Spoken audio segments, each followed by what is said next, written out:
Battleground Syria. How Israeli fighter jets laid a bear trap for Russian MiG 21s and shot down half a dozen aircraft. According to Russian news agency TASS, Rear Admiral Vadim Kulit, deputy chief of the Russian Center for Reconciliation of the Opposing Parties in Syria, claimed that Russian missile defense systems brought down 7 of 8 Israeli missiles launched at sites near Aleppo on July 19. It is believed Russia is supplying Syrian forces with more advanced anti-missile systems in a bid to help them counter Israeli raids. Half a century ago, the US and the erstwhile Soviet Union were locked in an ideological battle over the expanding influence of capitalism and communism.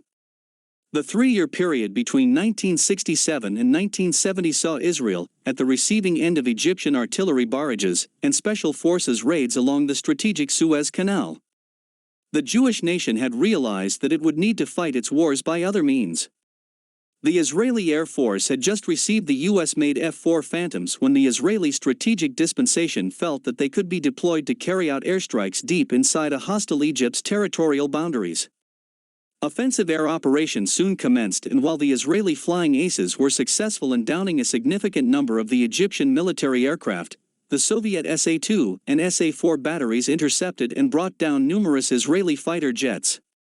This threatened Israeli air ops along the Suez Canal. The Soviet SAMs proved to be a thorn in Israeli operations. However, it was only the beginning of the Jewish nation's problems. Soon, the Soviets began to deploy MiG 21 fighters carrying out defensive air patrols over its client state, Egypt. As is the case today in Syria, the Soviets and the Israelis were cautious as to not engage directly with one another. However, eventually over the course of aerial operations, the Soviets began intercepting Israeli airstrikes.